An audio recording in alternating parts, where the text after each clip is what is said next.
সবাই নিজ নিজ আসার পরে পরে তিনারা নিজের নবুয়তের এলান করেছে। হযরত ঈসা রূহুল্লাহ তো মায়ের কোল থেকে নবুয়তের এলান করেছে যে আমি আল্লাহর বান্দা এবং আমি আল্লাহর পক্ষ থেকে এক কিতাব নিয়েছি, মায়ের কোল থেকে। ইনি তো সাইয়্যিদুল মুরসালিন, ইনি তো খাতামুন নবিয়্যিন, ইনি তো ইমামুল আম্বিয়া। তিনাকে তো মায়ের পেট থেকে আপনার নবুয়তের এলান করা দরকার ছিল, কিন্তু না, কেন করেননি? এর মধ্যে বড় হিকমত আছে। হিকমতের মধ্যে হাজার আছে, তার মধ্যে এটাও যে আল্লাহ যে কোরআন সংবিধান দেবেন তার আগে কোরআনের প্রত্যেকটা আয়াতকে কঙ্কনে নিজের পার্থিব জীবনে আমল করে 40 বছর ব্যবহারের মাধ্যমে তুলে মক্কা ওই সমস্ত আপনার জাহিলি যুগে প্রত্যেকটা জাহিলদেরকে আয়না স্বরূপ নিজের জীবনের মধ্যে কোরআনের প্রত্যেকটা আমলকে তুলে ধরে দেখালেন। দেখানোর পরে 40 বছর পরে আল্লাহর কাছ থেকে কোরআন নিলেন। নেওয়ার পরে এবার দুনিয়াওয়ালাকে বলেন, হে দুনিয়াওয়ালা, কোরআনকে খুলো আর আমার এক একটা জীবনের কর্মকে তুলে দেখো। কোরআন যা বলেছে, কোরআন আসার আগে আমি নবী সেগুলোকে পালন করে দুনিয়াকে দেখি। সুবহানাল্লাহ। কোরআন আসার আগে আমি নবী সেগুলোকে পালন করে দেখিয়েছি। এবার আমার জীবন আর কোরআনকে মিলিয়ে দেব। যার জন্য তো উম্মুল মুমিনিন আয়েশা সিদ্দিকা রাদিয়াল্লাহু তাআলা আনহাকে কোন আরাবী জিজ্ঞাসা করছে যে আয় মা আয়েশা, মুহাম্মদুর রাসূলুল্লাহ ওঠা কেমন, তিনার চলা কেমন, তিনার কথা বলার ধরন কেমন, তিনার রাত কেমন, তিনার দিন কেমন, তিনার লিবাস কেমন, তিনার আচরণ কেমন? তো মা আয়েশা বলতে আছেন, তুমি মুহাম্মদ রাসূলুল্লাহ চেহারা সম্পর্কে, রাত সম্পর্কে, দিন সম্পর্কে, কর্ম সম্পর্কে জানতে চাও, কোরআনকে উঠো। কোরআন তিনার প্রত্যেকটা হুলিয়া একের পর এক বয়ান করতে আছে। যিনার দিলের কথা কোরআন বলেছে, আলাম নাসরাহ লাকা সাদরাক। যিনার চাদরের কথা বলেছে, ইয়া আইয়ুহাল মুজাম্মিল। এক এক করে কোরআনকে আপনি খুলুন, তিনার প্রত্যেকটা, তিনার সমস্ত জীবন বলছে রাসূলুল্লাহর চরিত্রটাই হলো পবিত্র কোরআন। বলুন সুবহানাল্লাহ।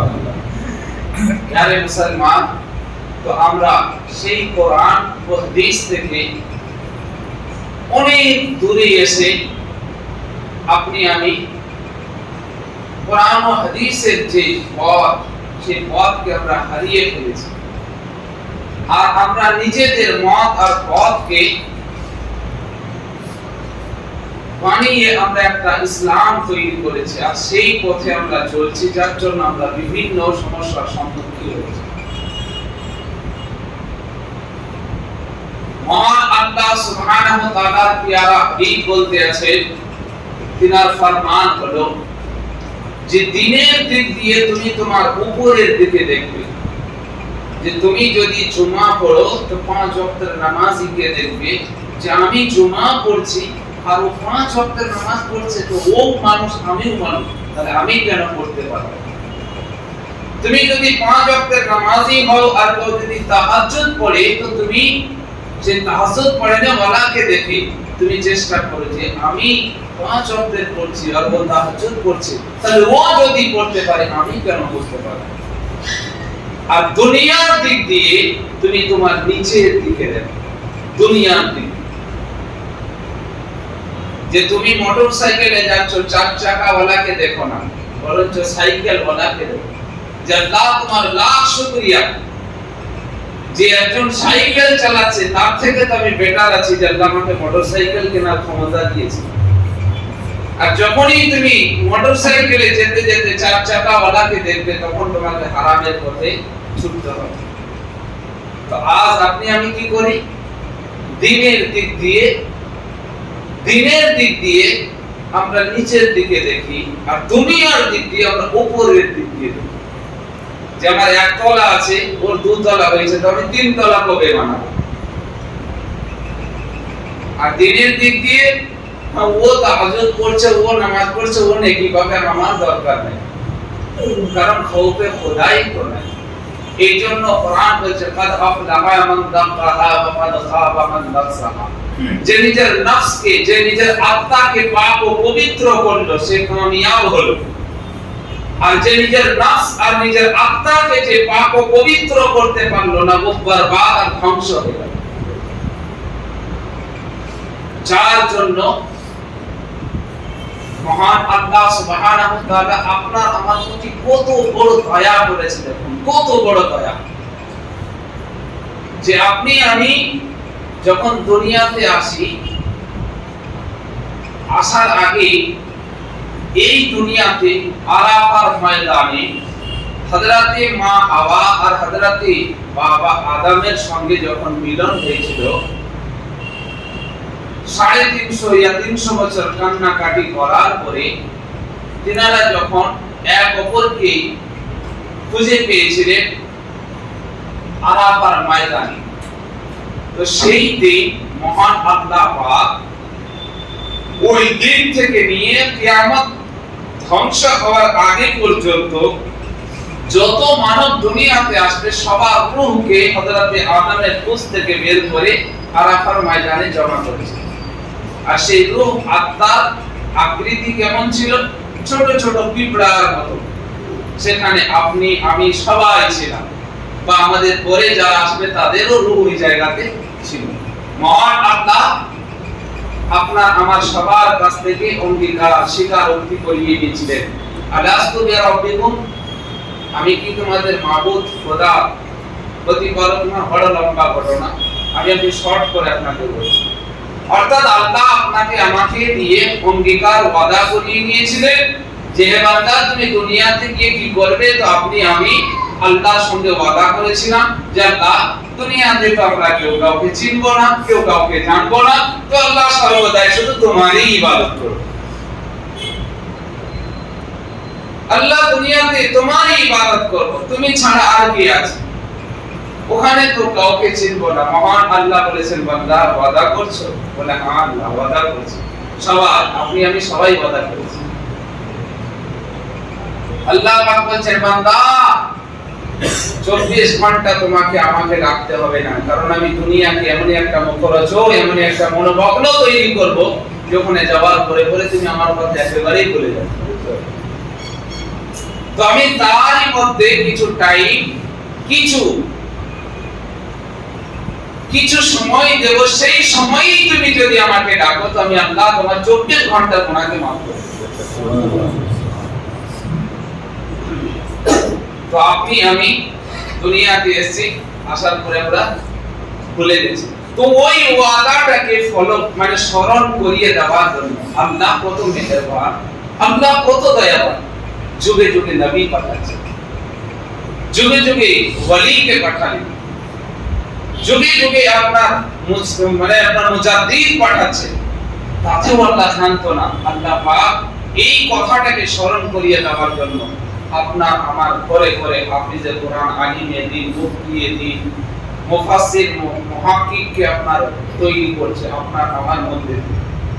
আর প্রত্যেকটা মানুষকে ওই কথাটাই স্মরণ করানোর জন্য, বান্দা তুমি এগ্রিমেন্ট করেছো, ওয়াদা করেছো আল্লাহর কাছে, ওয়াদা ভুলিও না, কারণ তোমাকে আবার আপন করে লড়তে হবে, ফেরত যেতে হবে। যার জন্য বলছে, তাহলে নফসকে পাক ও পবিত্র করতে গেলে ডক্টরের কাছে যেতে হবে। যেমন শরীরে যদি রোগ হয়ে যায়, তো আপনি আমি নিজেই ওষুধ কিনে খেলে পরে রোগ সারে না, সাইড ইফেক্ট হয়ে গেল। তো বড় থেকে বড় ডক্টরের কাছে গেলে অনেক ডক্টর কাউন্সিলিং এর মাধ্যমে, অর্থাৎ আপনাকে বুঝিয়ে বাজিয়ে আপনাকে অনেকটা রোগ ঠিক করে দেয়, আর অনেক ডাক্তার আপনার কিছু মেডিসিনের মাধ্যমে, কিছু ওষুধ দিয়ে আপনাকে সুস্থ করে দেয়। তো ডক্টর দুই প্রকারের হয়, এক হয় কাউন্সিলর আর এক হয় আপনার, একটা হলো রুহানি ডাক্তার আর একটা হলো আপনার বাহ্যিক প্রকাশ্য ডাক্তার। তো মহান আল্লাহ সুবহানাহু ওয়া তাআলা বলেন যে তোমার শারীরিক রোগ হলে যে কোনো প্রকাশ্য ডাক্তারের কাছে গেলে তোমার ট্রিটমেন্ট হয়ে যাবে, কিন্তু যখন তোমার নফসে, তোমার রূহের যখন রোগ ধরে যাবে, তখন তোমার কোনো দুনিয়াবি ঔষধে কাজ করবে না, রুহানি ডাক্তারের কাছে যেতে হবে। তো সেই রুহানি ডাক্তারকে তো বুজুর্গানে দিন যিনারা আল্লাহ বলে, আল্লাহর ওলি। বর্তমান যুগে কিছু ভণ্ড পীর আছে, ইয়ারা তো পীর মানে শব্দের অর্থ হলো ফারসি ভাষা শেখ, বুজুর্গ মানে বয়স্ক ব্যক্তিকে ফারসিতে পীর বলা হয়। কিন্তু যারা আল্লাহ আল্লাহ করে আল্লাহকে রাজি করেছেন আর আল্লাহ যাদের উপরে রাজি হয়েছে তাদেরকে আপনার ওলি আউলিয়া বলা হয়।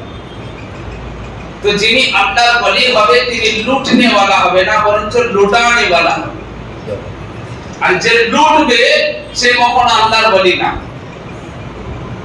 তো দেখুন আল্লাহর ওলিদের কাছে গেলে পরে কি রকম রূহানি ট্রিটমেন্ট হয়। হযরত খাজা গরিব নওয়াজ সরকার গরিব নওয়াজের মুরিদ হলো বাবা ফরিদ কুতুবউদ্দিন বখতিয়ারে কাকি, যিনার মাজার মুকদ্দাস আপনার দিল্লি সরজমিনে আছে। আর কুতুবউদ্দিন বখতিয়ারে কাকির মুরিদ হলো বাবা ফরিদউদ্দিন গঞ্জি শখর, যিনার মাজার মুকদ্দাস আপনার পাকিস্তানের বর্ডারে আছে। তো বাবা ফরিদউদ্দিন গঞ্জি শখর, ये फरीद इनार नाम হলো ফরিদ আর গঞ্জি শখর এটা টাইটেল। এনার যখন 7 বছর বয়স, হাদিসের মধ্যে এসেছে বাচ্চা যখন 7 বছর বয়স হবে তখন তাকে নামাজের জন্য তোমরা মুখে বলো। যখন 10 বছর বয়স হয়ে যাবে বাচ্চা, তো যদি ও নামাজ না পড়ে তখন মেরে ওকে মসজিদে নিয়ে যাও বা নামাজের ওকে তাবিল করো। কিন্তু আপনি আমি এমনই বাচ্চাকে কি দেব, পাপি নিজেই তো মসজিদে চৌকাচ্ছি দিনা। মাই তো আপনার ফ্যাশন আর আপনার বিউটি পার্লারে গিয়ে বসে আছে, তার বেটি আর কি শিখবে। এই তো আমাদের আপনার আমার দুনিয়ার হালাত। জানি মুসলমান, তো বাবা ফরিদউদ্দিন 7 বছর বয়সে তিনি মিষ্টি খেতে ভালোবাসতেন। এই ঘটনা আপনারা সবাই শুনেছেন, আমি দোহরাচ্ছি না, জাস্ট শুধু একটু মনে করাচ্ছি। তো মা চিনির পুরিয়া করে দিতেন। একদিন কি হয়েছে, মাগরিবের ওয়াক্তে চিনির পুরিয়া মা বলতে ভুলে গেছে, কারণ উনি বাচ্চাদের সঙ্গে খেলতে খেলতে অনেক দূরে চলে গেছে। মা ভাবছেন হয়তো নামাজ ফরিদ ভুলে গেছে, আসতে দেরি হবে। মা নামাজে দাঁড়িয়ে গেছে, ও কিছু বাচ্চাকে সঙ্গে করে নিয়ে এসে বুঝিয়ে যে সংকদোষে লোহা আছে। ফারসিতে শেখ সাদি আলী রাহমা বলেছেন, সহবাতে সলিহ তোরা সলিহ কুনান, সহবাতে তলিহ তোরা তলিহ কুনান। যদি ভালো সঙ্গে তুমি চলো তো ভালো হবে, আর খারাপের সঙ্গে যদি চলো তো তুমি খারাপই হবে। তো জোরের সঙ্গে মিশলে সে জোর হবে, আর ভালোর সঙ্গে নেকের সঙ্গে মিশলে নেক হবে। তো বাবা ফরিদউদ্দিন 10 বন্ধুকে বলছে, ভাই নামাজ পড়বি? তো বলে কি হবে? বলে চিনি পাওয়া যায়। তো বলে সত্যি? বলে হ্যাঁ। বলে চল। তো ফরিদের বাড়ি চলে আসে। মা আল্লাহর কাছে কান্না করছে, আল্লাহ তুমি লাজ রাখো। আমার কর্তব্য ছিল যে আমার সন্তানকে তোমার চৌকাঠ পর্যন্ত এনে পৌঁছে দেওয়া। এবার তোমার কর্তব্য যে তোমার বান্দাকে তুমি চাইলে তুমি তোমার ঘরে প্রবেশ করিয়ে তোমার ইবাদত করিয়ে নিবে, আর তুমি যদি না চাও তাহলে বলে তুমি তাকে ফিরিয়ে দেবে। মা দোয়া করছে, আল্লাহ আমার দায়িত্ব ছিল যে আমি তোমার দরজা পর্যন্ত পৌঁছে দেওয়া। এবার তোমার কর্তব্য, তুমি চাইলে তুমি তোমার বান্দাকে দিয়ে কর্ম করিয়ে নাও, না হলে তোমার মেরে দেবে। মহান আল্লাহ পাক বলেন, যাও জিবরিল জান্নাত থেকে চিনি নিয়ে গিয়ে ফরিদের জায়নামাজের নিচে রেখে দে। তো সেই দিন থেকে ওনার নাম গঞ্জ শব্দের অর্থ হলো খাজানা, আর শাকার শব্দের অর্থ হলো চিনি ফারসি ভাষা। তে পুরো নাম পড়ে গেল ফরিদউদ্দিন গঞ্জি শখর। তো এই 7 বছর বয়সে জান্নাত থেকে চিনি পেয়েছিলেন নামাজের মাধ্যমে। ও বাবা ফরিদউদ্দিন নিজের শায়েখ, নিজের মুর্শিদ, নিজের পীরকে দেখা করার জন্য আপনার দিল্লিতে এসেছেন কুতুবউদ্দিন বখতিয়ারে কাকিকে দেখা করতে। আর ওই সময় নিজামউদ্দিন আউলিয়া মাহবুবে ইলাহি, উনি নাম শুনেছেন করোনাকালে নিজামউদ্দিন দরগার যে একটা বদনাম ছড়াচ্ছিল, ওই নিজামউদ্দিন আউলিয়া। তো উনি ওনার তখন ছোট 55 বয়স, একদম ছোট। তো উনি খুব গরিব ছিলেন। ওনার 55 অবস্থাতে ওনার আব্বা ইন্তেকাল করে গিয়েছিলেন। ওনার মা ওনাকে বড় কষ্ট করে লালন পালন করে ওনাকে বড় করেছে। তো ওনার ছোট থেকেই একটা শখ আর জজবা ছিল যে পয়সাওয়ালা কাকে বলে আমি হব, বড় দৌলতওয়ালা হব। আর কেন হব? যে আমার মায়ের কষ্ট, আমার মায়ের দুঃখ আমি দূর করব। মানে মা লোকের ঘরে কাজ করে করে যে পয়সাটুকু পেত ওটা হযরতে বাবা নিজামউদ্দিন আউলিয়াকে দিতেন, আর উনি মাদ্রাসাতে পড়াশোনা করতেন। তো তেনার মনে মানে ইচ্ছা ছিল যে আমি একদিন পয়সাওয়ালা হব, আর আমার মায়ের সমস্ত কষ্ট আর দুঃখকে দূর করে আমার মাকে আমি শান্তিভাবে আমি আমার মায়ের খিদমত করব। তো ছেঁড়া ফাটা পাঞ্জাবি জামা পরেছে, তো কিছু বন্ধু এসে বলেছে বাদায়ুনি, মানে উনি বাদায়ন শরীফ থেকে এসেছিলেন, তো ওনাকে বাদায়ুনি বলে ডাকতো। তো বলে বাদায়ুনি, এক জায়গাতে একজন ব্যক্তি সোনা বানাচ্ছে, তো এই সোনা বানানোর পদ্ধতি কি করে সোনা বানায় ও দেখিয়ে দেবে, তো যাবে? তো এনার তো আগে থেকেই মনে ইচ্ছা ছিল যে আমাকে পয়সাওয়ালা হতে হবে, মায়ের মানে দুঃখ দূর করতে হবে। তো বলে হ্যাঁ যাবো। তো বলে চল তাহলে তাড়াতাড়ি করে। তো বন্ধুদের সঙ্গে বাচ্চা অবস্থায় বন্ধুদের সঙ্গে এবার চলতে লেগেছে যে সোনা কি করে বানায়, সোনার সেই বানানোর পদ্ধতি প্রসেস আমি শিখব। এদিকে হযরতে বাবা ফরিদউদ্দিন গঞ্জি শাখার কুতুবউদ্দিন বাখতিয়ার কাকিকে দেখা করার জন্য যে এসেছেন, তো উনি যে রাস্তায় দাঁড়িয়ে আছেন ওই রাস্তা দিয়েই কিন্তু নিজামউদ্দিন আউলিয়া ওই বন্ধুদের সঙ্গে যাচ্ছেন। যেতে যেতে হঠাৎ করে নিজামউদ্দিন আউলিয়ার নজর কিন্তু বাবা ফরিদউদ্দিন গঞ্জি শাখারের উপরে পড়ে গেছে, আর ইনি থমকে দাঁড়িয়ে গেছে। বন্ধুরা এবার ডাকছে, এই বাদায়ুনি, এই নিজামউদ্দিন আয়, আরে তাড়াতাড়ি আয়, ও তো চলে যাবে, সোনা বানানোওয়ালা চলে যাবে, বড় দেরি হয়ে যাবে, চল, না হলে আমরা সোনা বানানোর পদ্ধতি শিখবো না। তো বলে তোরা যা, আমি বিক্রি হয়ে গেছি, আমার কারোর উপরে দিল এসে গেছে। বলে ওই যে লোকটি দেখছো চেহারাওয়ালা সুন্দর, ওনার প্রতি আমি মুগ্ধ হয়ে গেছে, আমি ওনার গোলাম হয়ে গেছে, আমি আর কোথাও যাব না, আমি ওনার কাছেই থাকবো। মানে বাবা ফরিদউদ্দিন গঞ্জি শাখারকে দেখে নিজামউদ্দিন আউলিয়া বলছে আমার আর সোনা বানানোর দরকার নেই, আমি ইনারই কাছে গোলামি করবো, যা হয় দেখা যাবে। বন্ধুরা চলে গেল বাবা ফরিদউদ্দিন গঞ্জি শাখারের কাছে। নিজামউদ্দিন বলে হুজুর, আমি আপনাকে মোহব্বত করে ফেলেছি, ভালোবেসে ফেলেছি, আমি আপনার কাছে থাকতে চাই। বলে ঠিক আছে চলো। তো খানকাতে নিয়ে গেছেন। খানকাতে নিয়ে যাওয়ার পরে কখনো বলে পানি নিয়ে আই, কখনো বলে খাবার নিয়ে, কখনো বলে মেহমানদের সেবা কর। তো সেই ফাটা ফোটা ছেঁড়া ফাটা পাঞ্জাবি, তো একদিন একটা কালি ময়লা হাঁড়ি কে মানে আপনার ধুতে পরিষ্কার করতে বাবা মানে নিজামউদ্দিন আউলিয়াকে দিয়েছেন।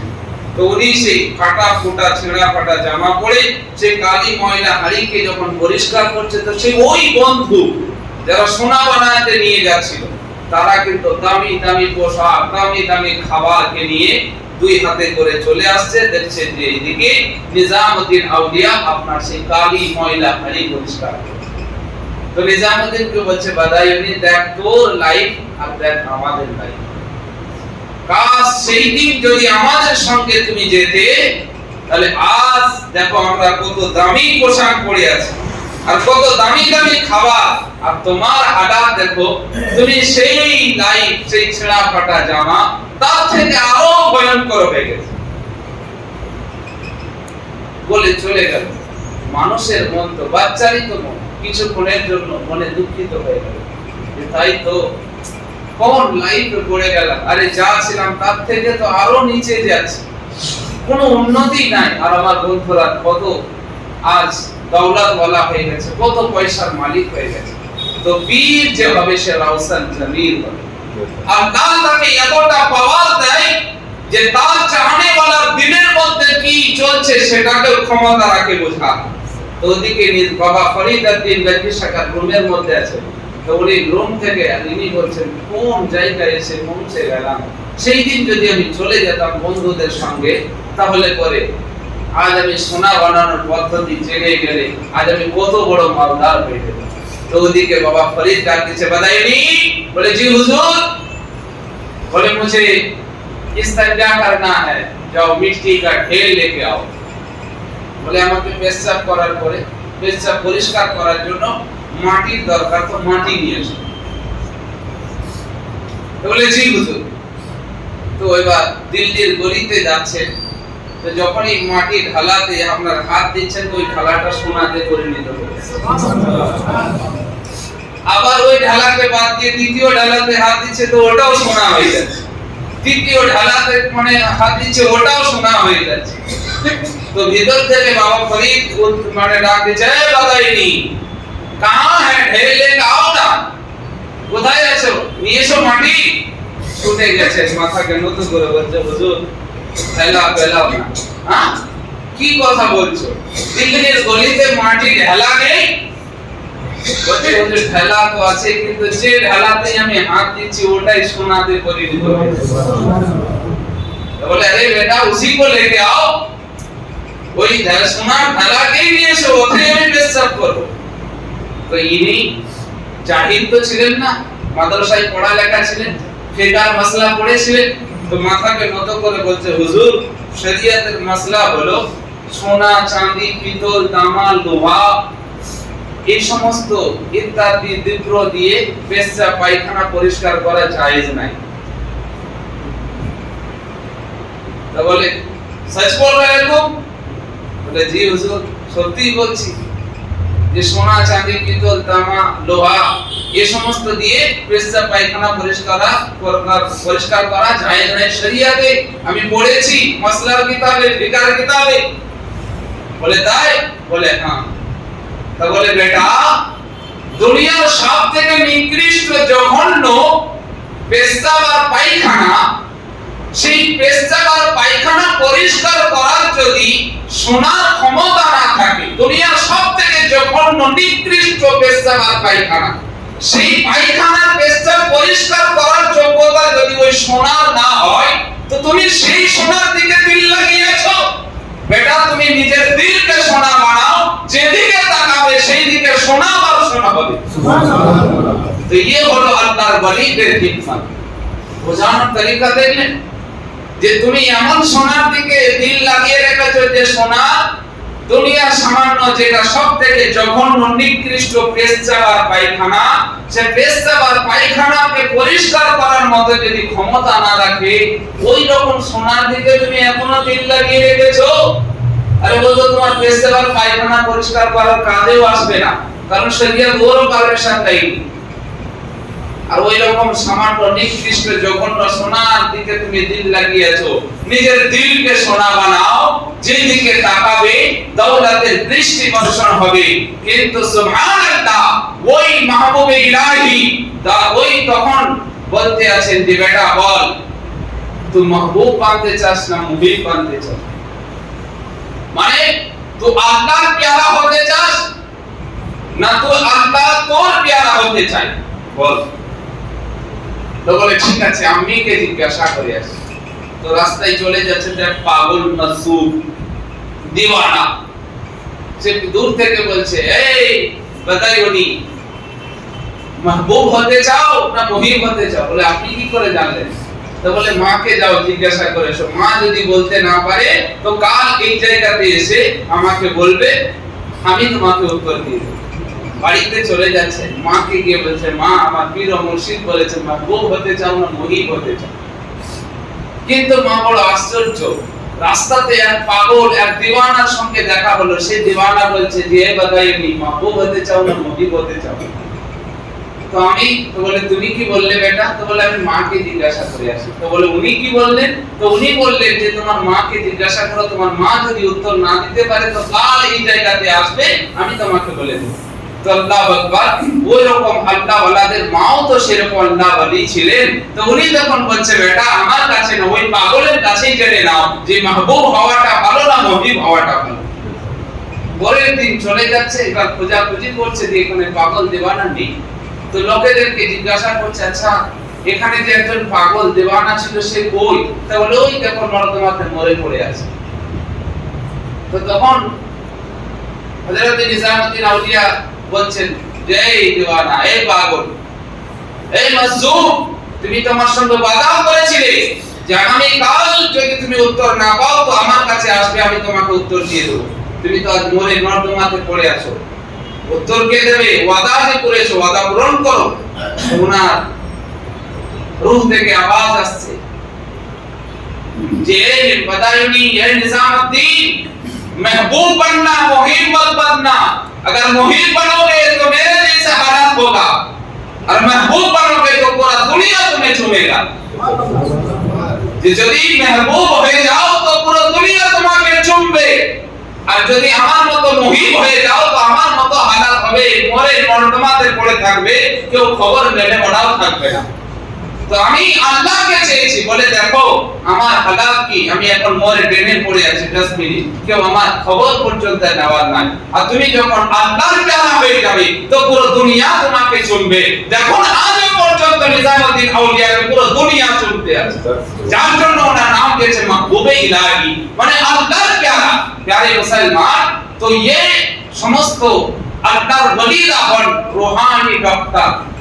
যখন আপনার আমার দিল গুনাহতে পাক পরিপূর্ণ হয়ে যায় তো এই দিলকে পরিষ্কার করার জন্য, নফসকে ঠিক করার জন্য আল্লাহ পাক ইনাদেরকে ডক্টর হিসেবে পাঠিয়েছেন দুনিয়াতে, যে তাদের সহবাতে যাবে, তারা এমন এমন তোমাদেরকে হিকমত শেখাবে যাতে তুমি দুনিয়ার এই নরদলদল থেকে, নরদমা থেকে নিজের নফসকে পাক ও পবিত্র করে রাখতে পারবে।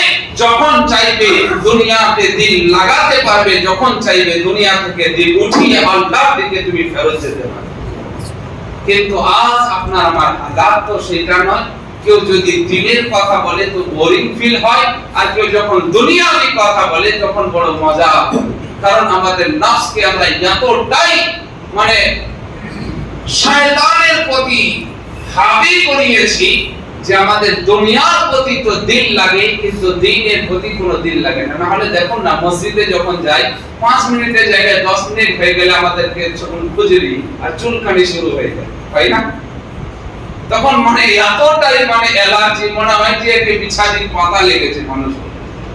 বারবার তখন ঘড়ি দেখে কি করছে, টাইমের কোনো মানে জ্ঞান নাই, কাজের কোনো এটা মানে আমার আজ তো দুনিয়াদার হয়ে আছে, দিনের প্রতি তো কোনো অ্যাটাচমেন্টই নাই। এগুলো আমরা শুধু ফর্মালিটি পূরণ করছি, দিল থেকে কখনোই আল্লাহকে ইবাদত করি না। নিজের নফসকে নিজেদেরকেই মানে আপনি নিজেদেরকেই নিজে নিজে রিয়েলাইজ করুন, নিজেরাই উত্তর পেয়ে যাবেন যে আমি আল্লাহকে ভয় করে দিল থেকে আল্লাহর ইবাদত করতে মসজিদে যাই না ফর্মালিটি পূরণ করতে যাই, নিজেই উত্তর পেয়ে যাবেন। যে দিল থেকে যায় তো সে কি হয়।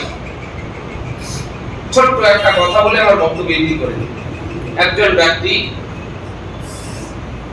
মনে জাগলো যে একজন বড় পীর সাহেবের বড় আপনার নাম ডাক চলছে। এই ব্যক্তির ইচ্ছা হলো যে আমি ওনার কাছে যাব, গিয়ে দেখবো ও যদি সত্যিকারের আল্লাহর ওলি হয় তো ওনার হাতে হাত দেব, তওবা করব, আর আমি দ্বীনের প্রতি ফিরে আসবো। আর ও যদি ভণ্ড হয় তাহলে আমি ফেরত আসবো। সেই ব্যক্তি যাচ্ছে, বড় লম্বা ঘটনা শর্ট করে বলছি, জাস্ট অতি অল্প সময়। এই ব্যক্তি যখনই যাচ্ছে ওই পীর ও মুর্শিদ ওই আল্লাহর ওলির দরবারে ঢুকতে যাচ্ছে, তো বাইরে দেখছে যে একটা বড় সোনার খুঁটি তৈরি করা আছে, পিলার তৈরি করা আছে সোনা দিয়ে, আর ওই পিলারে আপনার ঘোড়া বাঁধা আছে। তো এই লোক তখন বলছে, হ্যাঁ এই আল্লাহর ওলি, তাহলে এই দুনিয়ার এত বড় ফজল মানুষকে লুটে লুটে দেখো ঘোড়া বাঁধার জন্য সোনার পিলার বানিয়েছে, হ্যাঁ, আর এবার আল্লাহর ওলি দাবি করছে। যাই হোক, বলে এসেছি যখন তো ঢুকেই যায়, তো ঢুকলো। ঢোকার পরে এবার বসলো, কিছুক্ষণ বসার পরে ও আল্লাহর ওলি তখন বলছে, বেটা কিসের জন্য এসছো, কোনো কি মনের উদ্দেশ্যে? না হুজুর এমনি এসেছিলাম আপনার সঙ্গে দেখা করতে।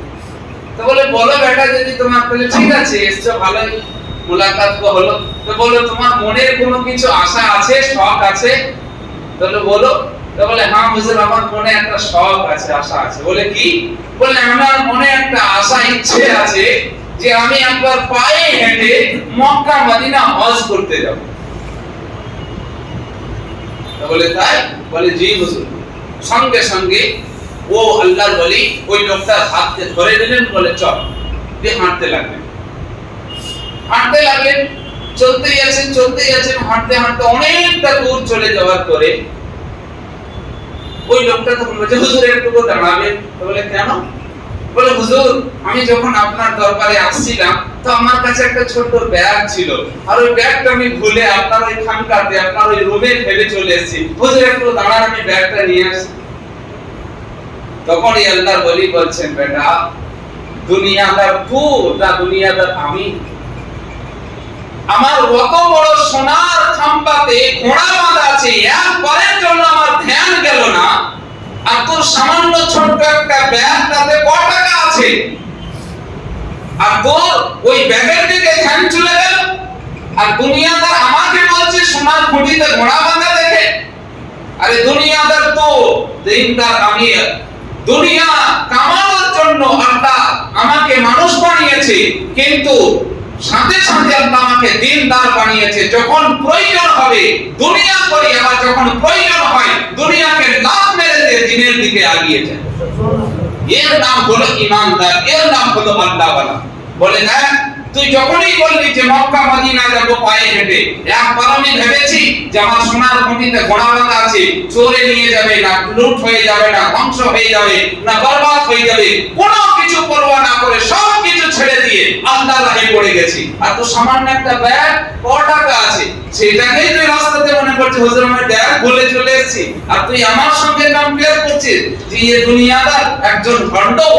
তো আল্লাহ ওয়ালা যে হবে সে দুনিয়া তো কামাবে, কিন্তু যখন দ্বীনের মামলা আসবে তো সমস্ত দুনিয়াকে লাভ মেরে দেবে। এটাই হলো আল্লাহওয়ালার পরিচয়। আর যে দুনিয়াদার হবে সে সর্ব জায়গাতে ও দুনিয়ারই মোহাব্বত কখনোই ছাড়তে পারবে না। যার জন্য বুজুর্গানে দিল বলে যে দিলকে দুনিয়াতে বসাও, দিলকে দুনিয়াতে বসাও, কিন্তু দুনিয়া দিলের উপরে বসায়ো না। কারণ দুনিয়া এতই ভারী যে দিলের উপরে যদি বসিয়ে দাও তো কখনোই দুনিয়াকে তুলতে পারবে না, তুমি দুনিয়াদার হয়ে যাবে। আর যদি দুনিয়ার উপরে দিলকে লাগাও তো যখন ইচ্ছা তুলতে পারবে, যখন ইচ্ছা বসাতে পারবে।